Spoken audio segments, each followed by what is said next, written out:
Hi everyone. ఈరోజు క్లాస్లో మనం రాఖీ మాత్ర ఎలాగా యూజ్ చేయాలో నేర్చుకుందాం.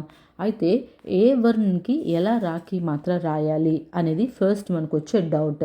సో ఫస్ట్ పాయింట్ ఇక్కడ మీరు గుర్తుపెట్టుకోండి, ఏదైనా సరే వర్ణ కింద మనం స్లాంటింగ్ లైన్లా రాసినా లేదా ఏదైనా వర్ణ కింద ఆపోజిట్ వి లాగా రాసినా దాన్ని పదేన్కి మాత్ర అంటారు. రాఖీ మాత్రలోనే ఈ టైప్ ఆఫ్ మాత్రాని పదేన్కి మాత్ర అంటారు. ఇదే రాఖీ మాత్ర సి లాగా ఒక వర్ణ పైన రాస్తే దీన్ని రేఫ్కి మాత్ర అంటారు.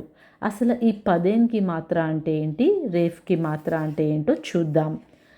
కడి పాయి వాలే వ్యంజన్ జైసే ఖ ఖ గ ఘ ఆది, ఇలాగా ఏవైతే స్టాండింగ్ లైన్తో మనకి కొన్ని వ్యంజన్ ఉంటాయి కదా, ఆ వ్యంజన్ అన్నిటికీ కూడా కింద స్లాంటింగ్ లైన్లో మనం రాఖీ మాత్ర పెట్టాలి.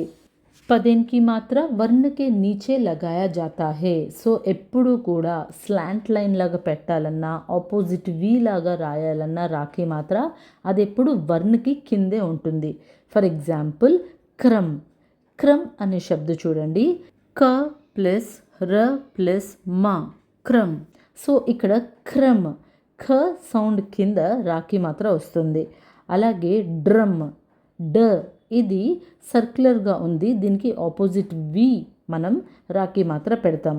ఢ ప్లస్ ర ప్లస్ మా, డ్రమ్. సో దీనికి ఆపోజిట్ వి లాగా మనం రాఖీ మాత్ర పెట్టాలి. వర్ణ ఆదా హోతా హే లేకిన్ రా పూరా హోతా హే.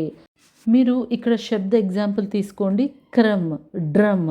ఇది ఇక్కడ అబ్జర్వ్ చేస్తే మీరు ఉచ్చారణ చేసేటప్పుడు కాని హాఫే పలుకుతున్నాం, కానీ రాని మాత్రం మనం ఫుల్గా పలుకుతున్నాం. ఓకే, ఇది మీరు ఒకటి గుర్తుపెట్టుకోండి. నెక్స్ట్ గుమావధార్ వ్యంజన్ జైసే ట ఠ డ ఢ ఛ. ఈ లాంటి వర్ణ ఏవైతే ఉన్నాయో వీటన్నిటికి ఆపోజిట్ వి లాగా మనం కింద రాఖీ మాత్ర పెడతాం. సో ఈ 2 పాయింట్స్ మీరు జాగ్రత్తగా గుర్తుపెట్టుకోండి. అండ్ మనం సి లాగా ఒక వర్ణ పైన ఏదైతే మనం రాఖీ మాత్ర పెడతామో దాన్ని రేఫ్కి మాత్ర అంటాం. మనం ఒక శబ్దకి ఈ మాత్రాన్ని యాడ్ చేసినప్పుడు దీని సౌండింగ్ రా అని కాకుండా రు అని ప్రొనౌన్స్ చేస్తూ ఉంటాం. ఫర్ ఎగ్జాంపుల్ కర్మ్. కర్మ్ ప్రొనౌన్స్ చేసేటప్పుడు ర్ అనే సౌండే వస్తుంది.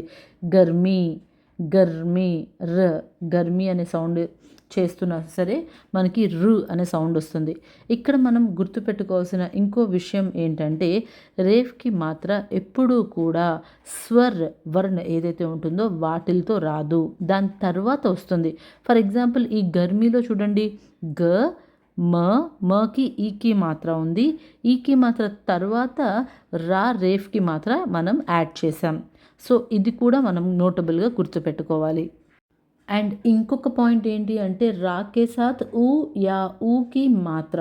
ఇప్పుడు రా అనేది మనం రాసేటప్పుడు రూపాయ లేదా గురు, ఇది రాసేటప్పుడు ఏమవుతుంది, మన ఊకి మాత్ర ఏదైతే ఉంటుందో అది రాకి సైడ్న మనం పెట్టాలి అండ్ అది ఇలా పెట్టాలన్నమాట. కానీ మనం ఊ సెకండ్ ఊకి మాత్ర పెట్టేటప్పుడు ఊకి మాత్ర ఇక్కడ పెట్టాలి, రూప్, షురు. సో రాకి ఊకి మాత్ర ఇప్పుడు కూడా సైడ్న పెడతాము. And here are some of the examples to better understand రాఖీ మాత్ర ఆఫ్ రేఫ్ అండ్ పదేన్. So I hope you understand this topic. Thanks for watching.